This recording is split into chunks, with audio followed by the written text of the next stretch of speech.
राधे राधे। आज हम मुंशी प्रेमचंद की एक कहानी इस्तीफा सुनेंगे। तो कहानी इस्तीफा। दफ्तर का बाबू एक बेजवान जीव है। मजदूरों को आंखें दिखाओ तो वह त्योरियां बदलकर खड़ा हो जाए। कहा कुली को एक डांट बताओ तो सिर से बोझ फेंक कर अपनी राह लेगा। किसी भिखारी को दुत्कारो तो वह तुम्हारी ओर गुस्से की निगाह से देखकर चला जाएगा। यहाँ तक कि गधा भी कभी कभी तकलीफ पाकर दो लत्तियां झाड़ने लगता है, मगर बेचारे दफ्तर के बाबू को आप चाहे आंख दिखाएं, डांट बताएं, दुत्कारें या ठोकरें मारो, उसके माथे पर बल न आएगा। उसे अपने बेकारों पर जो आधिपत्य होता है वह शायद किसी संयमी साधु में भी न हो। संतोष का पुतला, सब्र की मूर्ति, सच्चा आज्ञाकारी, गरज, उसमें तमाम मानवीय अच्छाइयाँ मौजूद होती हैं। खंडहर के भी एक दिन भाग्य जाते हैं। दिवाली के दिन उस पर रोशनी होती है, बरसात में उस पर हरियाली छाती है और प्रकृति की दिलचस्पियों में भी उसका भी हिस्सा है। मगर इस गरीब बाबू के नसीब कभी नहीं जागते। इसकी अंधेरी तकदीर में रोशनी का जलावा कभी नहीं दिखाई देता। इसके पीले चेहरे पर कभी मुस्कुराहट की रोशनी नजर नहीं आती। इसके लिए सूखा सावन है, कभी हरा भादो नहीं। लाल फतेह चंद ऐसे ही बेजवान जीव थे। कहते हैं मनुष्य पर उनके नाम का भी असर पड़ता है। फतेह चंद की दशा में यह बात यथार्थ सिद्ध न हो सकी। यदि उन्हें हारचंद कहा जाए तो कदाचित यह अयुक्ति न होगी। दफ्तर में हार, जिंदगी में हार, मित्रों में हार, जीवन में उनके लिए चारों ओर ही निराशाएं ही थीं। लड़का एक भी नहीं, लड़कियां तो हैं, भाई एक भी नहीं, भौजाइयां दो, गांठ में कौड़ी नहीं मगर दिल में आया और मुरब्बत। सच्चा मित्र एक भी नहीं, जिससे मित्रता हुई उसने धोखा दिया। इस पर तंदुरुस्ती भी अच्छी नहीं। 32 साल की अवस्था में बाल खिचड़ी हो गए थे। आंखों में ज्योति नहीं, हाजमा चौपट, चेहरा पीला, गाल चिपके, कमर झुकी हुई, न दिल में हिम्मत न कलेजे में ताकत। 9 बजे दफ्तर जाते और 6 बजे शाम को लौट कर घर आते। फिर घर से बाहर निकलने की हिम्मत न पड़ती। दुनिया में क्या होता है इसकी उन्हें बिल्कुल खबर न थी। उनकी दुनिया लोक परलोक जो कुछ था दफ्तर था। नौकरी की खैर मनाते और जिंदगी के दिन पूरे करते थे। न धर्म से वास्ता था, न दीन से नाता, न कोई मनोरंजन था, न खेल न ताश। खेले हुए भी शायद एक मुद्दत गुजर गई थी। कुछ दिन बाद जाड़ों का समय आया। जाड़ों के दिन थे, आकाश पर कुछ बादल थे। फतेह चंद 5:30 बजे दफ्तर से लौटे तो चिराग जल गए थे। दफ्तर से आकर वह किसी न किसी कुछ बोलते चुपके से चारपाई पर लेट जाते और 15-20 मिनट तक बिना हिले डुले पड़े रहते। तब कहीं जाकर उनके मुंह से आवाज़ निकलती। आज भी प्रतिदिन की तरह वे चुपचाप पड़े थे कि एक ही मिनट में बाहर से किसी ने पुकारा। छोटी लड़की ने जाकर पूछा तो मालूम हुआ कि दफ्तर का चपरासी है। शारदा पति के हाथ मुंह धोने के लिए लोटा गिलास मांज रही थी। बोली उससे कह दे क्या काम है, अभी तो दफ्तर से ही आए हैं और बुलावा आ गया है। चपरासी ने कहा अभी फिर बुला लाओ, कोई बड़ा ज़रूरी काम है।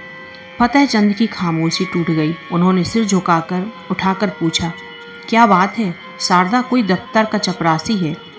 फतेह चंद ने सहम कर कहा दफ्तर का चपरासी, क्या साहब ने बुलाया है?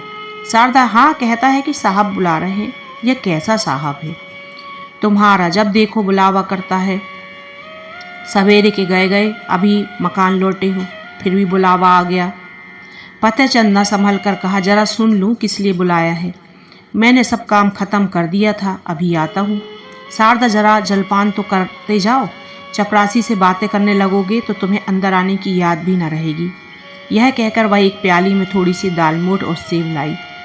फतेह चंद उठकर खड़े हो गए, किंतु खाने की चीज़ें देख कर चारपाई पर बैठ गए और प्याली की ओर चाव से देखकर चारपाई पर बैठ गए और डरते हुए बोलो लड़कियों को दिया है ना?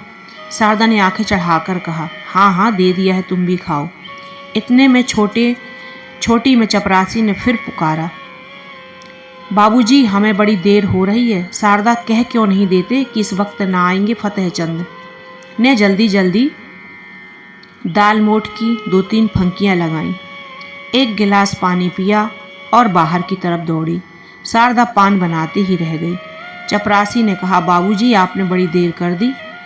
अब जरा लपक कर चलिए, नहीं तो जानते हैं कि डांट बताएगा। फतेहचंद ने 2 कदम दौड़कर कहा, चलेंगे तो भाई आदमी की तरह, चाहे डांट लगाएं दांत दिखाएं, हमसे दौड़ा नहीं जाता। बंगले पर ही है ना। चपरासी भला वह दफ्तर क्यों आने लगा? बात सांय है कि दिल लगी। चपरासी तेज चलने का आदी था। बेचारे बाबू फतेहचंद धीरे धीरे जाते थे। थोड़ी ही दूर चलकर हाँप उठे, मगर मर्द तो थे ही। यह कैसे कहते कि भाई जरा और धीरे चलो। हिम्मत करके कदम उठाते जाते थे, यहाँ तक कि जांघों में दर्द होने लगा और आधा रास्ता खत्म होते होते पैरों ने उठने से इनकार कर दिया। सारा शरीर पसीने से तर हो गया, सिर में चक्कर आ गया, आंखों के सामने तितलियां उड़ने लगीं। चपरासी ने ललकारा, जरा कदम बढ़ाए चलो बाबू। फतेहचंद बड़ी मुश्किल से बोले, तुम जाओ मैं आता हूँ। वे सड़क के किनारे पट्टी पर बैठ गए और सिर को दोनों हाथों से थामकर दम मारने लगी। चपरासी ने इनकी यह दशा देखी तो आगे बढ़ा। फतेहचंद डरे कि यह शैतान जाकर न जाने साहब से क्या क्या कह दे, गजब ही हो जाएगा। जमीन पर हाथ टेक कर उठे और फिर चले, मगर कमजोरी से शरीर हाँप रहा था। इस समय कोई बच्चा भी उन्हें जमीन पर गिरा सकता था। बेचारे किसी तरह गिरते पड़ते साहब बंगले पर पहुंचे। साहब बंगले पर टहल रहे थे, बार बार फाटक की तरफ देखते थे और किसी को आता न देखकर मन में झल्लाते थे। चपरासी को देखते ही आंख निकालकर बोले, इतनी देर कहाँ था? चपरासी ने बरामदे की सीढ़ी पर खड़े खड़े कहा, हुजूर जब यह आए तब तो मैं दौड़ा चला आ रहा हूँ। साहब ने पैर पटक कर कहा, बाबू क्या बोला? चपरासी, आ रहे हुजूर, घंटा भर में तो घर से निकले।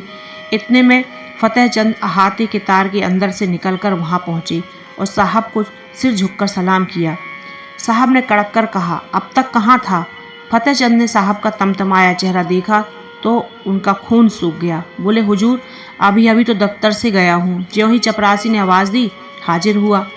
साहब झूठ बोलता है, हम घंटे भर से खड़ा हैं। फतेहचंद, हुजूर मैं झूठ नहीं बोलता, आने में जितनी देर हो गई सो होश, मगर घर से चलेन में मुझे बिल्कुल देर नहीं हुई। साहब ने हाथ की छड़ी घुमाकर कहा, चुप रह सुअर, हम घंटा भर से खड़ा हैं, अपना कान पकड़ो। फतेहचंद ने खून की घूंट पीकर कहा, हुजूर मुझे 10 साल काम करते हो गए कभी। साहब, चुप रह सुअर, हम कहता है कि अपना कान पकड़ो। फतेहचंद, जब मैंने कोई कसूर किया हो तो? साहब, चपरासी, इस सुअर का कान पकड़ो। चपरासी ने दबी जबान से कहा, हुजूर यह भी मेरे अफसर हैं, मैं इनका कान कैसे पकड़ूं? साहब, ये हम कहता है इसका कान पकड़ो, नहीं तो हम तुमको हंटरों से मारेगा। चपरासी, हुजूर मैं चाहे नौकरी करने आया हूँ, मार खाने नहीं, मैं भी इज्जतदार आदमी हूँ, हुजूर अपनी नौकरी ले लें। आप जो हुक्म दें वह बजा लाने को हाजिर हूँ, लेकिन किसी की इज्जत नहीं बिगाड़ सकता। नौकरी तो 4 दिन की है, 4 दिन के लिए क्यों जमाने भर से बिगाड़ करें। साहब अब क्रोध को ना बर्दाश्त कर सके, हंटर लेकर दौड़े। चपरासी ने देखा कि यहाँ खड़े रहने में खैरियत नहीं है तो भाग खड़ा हुआ। फतेहचंद अभी तक चुपचाप खड़े थे। चपरासी को ना पाकर उनके पास आया और उनके दोनों कान पकड़कर हिला दिया। बोला, तुम सुअर गुस्ताखी करता है, जाकर ऑफिस से फाइल लाओ। फतेहचंद ने कान हिलाते हुए कहा, कौन सा फाइल? तुम बहरा है, सुनता नहीं, हम फाइल मांगता है। फतेहचंद ने किसी दिलेर होकर कहा, आप कौन सा फाइल मांगते हैं? साहब, वही फाइल जो हम मांगता है, वही फाइल लाओ, अभी लाओ। बेचारे फतेहचंद को अब और कुछ पूछने की हिम्मत न हुई। साहब बहादुर एक तो यूं ही तेज मिजाज थे, इस पर हुकूमत का घमंड और सबसे बढ़कर शराब का नशा। हंटर लेकर पिल पड़ते तो बेचारा क्या कर लेते। चुपके से दफ्तर की तरफ चले। साहब ने कहा, दौड़ कर जाओ, दौड़ो। फतेहचंद ने कहा, हुजूर मुझसे दौड़ा नहीं जाता। साहब, ओ तू बहुत सुस्त हो गया है, हम तुमको दौड़ना सिखाएगा, दौड़ो। पीछे से धक्का देकर तुम अब नहीं दौड़ेगा। यह कहकर साहब हंटर लेने चले। फतेहचंद दफ्तर के बाबू होने पर भी मनुष्य ही थे। यदि वह बलवान होते तो उस बदमाश का खून पी जाते, अगर उनके पास कोई हथियार होता तो उस पर परूर चला देते, लेकिन उस हालत में तो मार खाना ही उनके तकदीर में लिखा था। वे बेतहासा भागे और फाटक से बाहर निकलकर सड़क पर आ गए। फतेहचंद दफ्तर न गए, जाकर करते ही क्या। साहब ने फाइल का नाम तक ना बताया, शायद नशा में भूल गया। धीरे धीरे घर की ओर चले, मगर इस बेइज्जती ने पैरों में बेड़ियां सी डाल दी थी, माना कि वह शारीरिक बल में साहब से कम न थे। उनके हाथ में कोई चीज़ भी न थी, लेकिन क्या उसकी बातों का जवाब न दे सकते थे? उनके पैरों में जूते तो थे, क्या वह जूते से काम न ले सकते थे? फिर क्यों उन्होंने इतनी जिल्लत बर्दाश्त की? यदि वह क्रोध में उन्हें गोली मार देता तो उसका क्या बिगड़ता। शायद 1-2 महीने की शादी कैद हो जाती, संभव है 200-400 रुपये जुर्माना हो जाता, मगर उनका परिवार तो मिट्टी में मिल जाता। संसार में कौन था जो उनकी स्त्री की, बच्चों की खबर लेता। वह किसके दरवाजे हाथ फैलाती। यदि उसके पास इतने रुपये होते जिसे उनके कुटुंब का पालन हो जाता तो वह आज इतनी जिल्लत न सहते। या तो मर ही जाते या उस शैतान को कुछ सबक ही दे देते। अपनी जान का उन्हें डर न था। जिंदगी में ऐसा कौन सुख था जिसके लिए वह इस तरह डरते। ख्याल था सिर्फ परिवार के बर्बाद हो जाने का। आज फतेहचंद को अपनी शारीरिक कमजोरी पर जितना दुख हुआ उतना और कभी न हुआ था। अगर उन्होंने शुरू से ही तंदुरुस्ती का ख्याल रखा होता, कसरत करते रहते, लकड़ी चलाना जानते होते, तो इस शैतान की इतनी हिम्मत होती कि वह उनका कान पकड़ता, उसकी आंखें निकाल लेते। कम से कम उन्हें घर से छुट्टी लेकर चलना था, और न होता तो 2-4 हाथ जमाते ही पीछे देखा जाता, जेल जाना ही होता और क्या कुछ। वे ज्यों-ज्यों आगे बढ़ते त्यों-त्यों उनकी तबीयत अपनी कायरता और बोधेपन से और भी झल्लाती थी। अगर वह उचक कर उसके 2-4 थप्पड़ लगा देते तो क्या होता। यही ना कि साहब के खानसामे बैरे उन पर पिल पड़ते और मारते मारते बेदम कर देते। बाल बच्चों के सिर पर कुछ कुछ पड़ती। साहब को इतना मालूम तो हो जाता कि गरीब को बेगुनाह जलील करना आसान नहीं होता। आखिर आज मैं मर जाऊं तो क्या हो, तब कौन मेरे बच्चों का पालन करेगा। तब उनके सिर पर जो कुछ पड़ेगी वह आज ही पड़ जाती तो क्या हर्ज था। इस अंतिम विचार ने फतेहचंद के हृदय में इतना जोश भर दिया कि वह लौट पड़े और साहब से जिल्लत का बदला लेने के लिए 2-4 कदम चले। मगर फिर ख्याल आया, अगर जो कुछ जिल्लत होनी थी वह तो हो ही ली। कौन जाने बंगले पर हो या क्लब चला गया हो। उसी समय उन्हें शारदा की बेकसी और बच्चों का बिना बाप के जाने का ख्याल भी आ गया। फिर लौटे और घर चले। घर में जाते ही शारदा ने पूछा, किस लिए बुलाया था, बड़ी देर हो गई। फतेहचंद ने चारपाई पर लेटते हुए कहा, नशे की सनक थी और क्या। शैतान ने मुझे गालियां दी, जलील किया, बस यही रट लगाए हुए था कि देर क्यों की। निर्दयी ने चपरासी से मेरा कान पकड़ने को कहा। शारदा ने गुस्से में आकर कहा, तुमने एक जूता उतार कर नहीं दिया सुअर को। फतेहचंद चपरासी बहुत शरीफ है, उसने साफ कह दिया, हुजूर मुझसे यह काम न होगा। मैंने भले आदमियों की इज्जत उतारने के लिए नौकरी नहीं की थी। वह उसी वक्त सलाम करके चला गया। शारदा, यही बहादुरी है। तुमने उस साहब को क्यों नहीं फटकारा। फतेहचंद, फटकारा क्यों नहीं, मैंने भी खूब सुनाई। वह छड़ी लेकर दौड़ा, मैंने भी जूता संभाला। उसने मुझे छड़ियाँ जमाई, मैंने उसे कई जूते लगाए। शारदा ने खुश होकर कहा, सच, इतना सा मुंह हो गया होगा उसका। फतेहचंद चेहरे पर झाड़ू सी फिरी हुई थी। शारदा, बड़ा अच्छा किया तुमने, और मारना चाहिए था। मैं होती तो मैं बिना जान लिए न छोड़ती। फतेहचंद, मार तो आया हूँ लेकिन अब खैरियत नहीं है। देखो क्या नतीजा होता है। नौकरी तो जाएगी ही, शायद सजा भी काटनी पड़े। शारदा, सजा क्यों काटनी पड़ेगी, क्या कोई इंसाफ करने वाला नहीं है। उसने गालियाँ दी, क्यों छड़ी जमाई। फतेहचंद, उसने सामने मेरी कौन सुनेगा, अदालत भी उसी की तरफ हो जाएगी। शारदा, हो जाएगी तो हो जाए, मगर देख लेना अब किसी साहब की हिम्मत न होगी कि किसी बाबू को गालियाँ दे बैठे। तुम्हें चाहिए कि ज्यों ही उसके मुंह से गालियाँ निकली लपक कर एक जूता रसीद कर देते। फतेहचंद तो फिर इस वक्त जिंदा लौट भी ना सकता था, जरूर मुझे गोली मार देता। शारदा, देखी जाती। फतेहचंद ने मुस्कुराकर कहा, फिर तुम लोग कहाँ जाती। शारदा, जहाँ ईश्वर की मर्जी होती। आदमी के लिए सबसे बड़ी चीज इज्जत है। इज्जत गवाकर बाल बच्चों की परवरिश नहीं की जाती। तुम उस शैतान को मार कर आए होते, तुम्हें गुरूर से फूली नहीं समाती। मार खाकर उठते तो शायद तुम्हारी सूरत से भी घृणा करती। यो जमान से चाहे कुछ भी ना कहती, मगर दिल से तुम्हारी इज्जत जाती रहती। अब जो कुछ सिर पर आएगी खुशी से झेल लूंगी। कहाँ जाती हो, सुनो सुनो, कहाँ जाती हो। फतेहचंद दीवाने होकर जोश में घर से निकल पड़े। शारदा पुकारती रह गई। फिर साहब के बंगले की तरफ जा रहे थे। डर से सहमे हुए नहीं, बल्कि गुरूर से गर्दन उठाए। पक्का इरादा उनके चेहरे पर झलक रहा था। उनके पैरों में वह कमजोरी, आंखों में वह बेकसी न थी। उनकी काया पलट सी हो गई थी। वह कमजोर बदन, पीला मुखड़ा, दुर्बल बदन वाला दफ्तर के बाबू की जगह मर्दाना चेहरा, हिम्मत से भरा हुआ, मजबूत, गठा और जवान था। उन्होंने पहले एक दोस्त के घर जाकर उसका डंडा लिया और अकड़ते हुए साहब के बंगले पर जा पहुंचे। इस वक्त 9 बजे थे। साहब खाने की मेज पर थी, मगर फतेहचंद ने आज उनके मेज पर से उठ जाने का इंतजार न किया। खानसामा कमरे से बाहर निकला और वह चिक उठाकर अंदर गए। कमरा प्रकाश से जगमगा रहा था। जमीन पर ऐसी कालीन बिछी हुई थी जैसे फतेहचंद की शादी में भी नहीं बिछी होगी। साहब बहादुर ने उसकी तरफ क्रोधित दृष्टि से देखा। तुम क्यों आया, बाहर जाओ, क्यों अंदर चला आया। फतेहचंद ने खड़े डंडा संभाल कर कहा, तुमने मुझसे अभी फाइल मांगा था, वही फाइल लेकर आया हूँ। खाना खा लो तो दिखाऊं। तब तक मैं बैठा हूँ, इत्मीनान से खाओ, शायद वह तुम्हारा आखिरी खाना होगा, इस कारण खूब पेट भर कर खा लो। साहब सन्नाटे में आ गए। फतेहचंद की तरफ डर और क्रोध की दृष्टि से देखकर कांप उठे। फतेहचंद ने चेहरे पर पक्का इरादा झलक रहा था। साहब समझ गए कि यह मनुष्य इसे मरने मारने के लिए तैयार होकर आया है।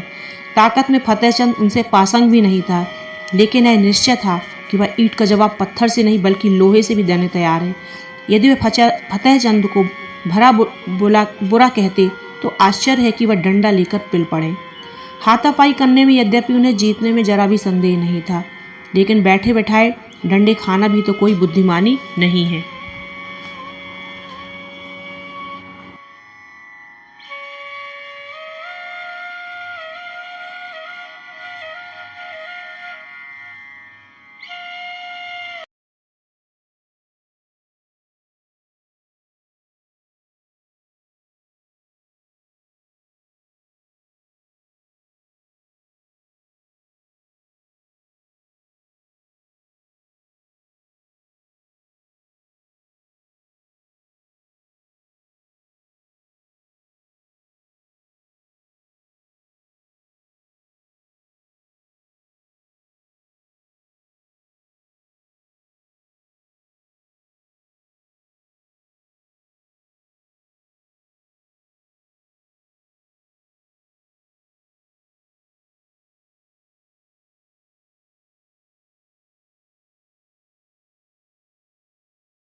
कुत्ते को आप डंडे से मारिए, ठुकराइए, जो चाहे कीजिए, मगर उसी समय जब तक वह गुर्राता नहीं। एक बार गुर्रा कर दौड़ पड़े तो फिर देखें आप हिम्मत कहाँ जाती है।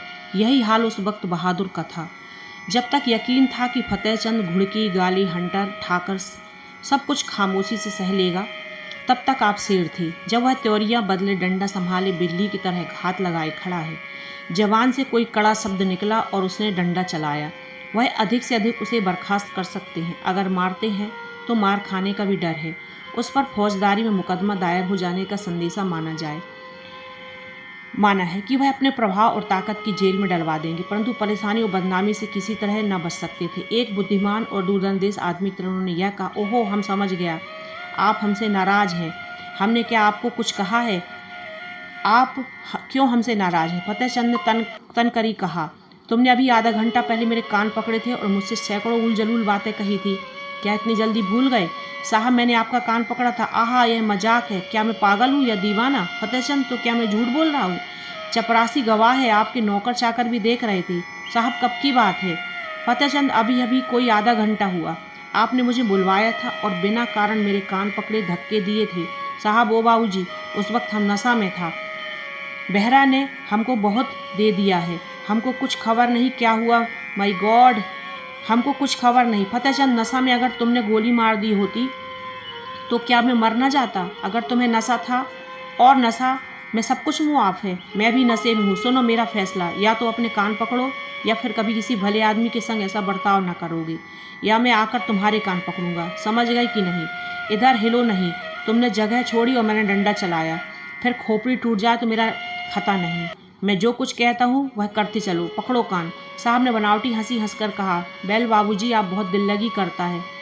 अगर हमने आपको बुरा कहता है तो हम आपसे माफ़ी मांगता है। फतेहचंद डंडा तोड़कर, नहीं, कान पकड़ो। साहब आसानी से इतनी जिल्लत न सह सके, लपक कर उठे और चाहा कि फतेहचंद के हाथ से लकड़ी छीन लें, मगर फतेहचंद गाफिल न थे। साहब मेज पर उठने न पाए, उन्होंने पर डंडे का भरपूर तुला हुआ डंडा हाथ चलाया। साहब तो नंगे सिर थे, चोट सिर पर पड़ी और खोपड़ी भन्ना आ गई। 1 मिनट तक सिर को पकड़े रहने के बाद बोले, हम तुमको बर्खास्त कर देंगे। फतेहचंद, इसकी मुझे परवाह नहीं, मगर आज मैं तुमसे बिना कान पकड़वाए नहीं जाऊंगा। कसान पकड़कर वादा करो कि फिर किसी भले आदमी के साथ ऐसी बेअदबी ना करोगे, नहीं तो मेरा दूसरा हाथ पड़ना ही चाहता है। यह कहकर फतेहचंद ने फिर डंडा उठाया। साहब को अभी तक पहली चोट न भूली थी, अगर वह दूसरा हाथ पड़ गया तो शायद खोपड़ी खुल जाए। कान पर हाथ रखकर बोले, अब आप खुश हुआ? फिर तो कभी किसी को गाली न दोगे? कभी नहीं। अगर फिर कभी ऐसा किया तो समझ लेना मैं कहीं बहुत दूर नहीं हूँ। आप किसी को गाली न देगा। अच्छी बात है, अब मैं जाता हूँ। आपसे मेरा इस्तीफ़ा है। मैं कल इस्तीफ़ा में यह लिख कर भेजूँगा कि तुमने मुझे गालियाँ दी, इसलिए मैं नौकरी नहीं करना चाहता। समझ गए? साहब अब इस्तीफ़ा क्यों देता है? हम बर्खास्त नहीं करता। फतेहचंद, अब तुम जैसे पाजी आदमी की मातहती नहीं करूँगा। यह कहते हुए फतेहचंद कमरे से बाहर निकले और बड़ी इत्मीनान से घर चले। आज उन्हें सच्ची विजय की प्रसन्नता का अनुभव हुआ। उन्हें आज ऐसी खुशी कभी नहीं प्राप्त हुई थी। यही उनके जीतने की पहली जीत थी। ऐसे ही मुंशी प्रेमचंद की और भी कहानियाँ आप सुनते रहें गोपाल विथ भोला हेमलता के साथ। राधे राधे।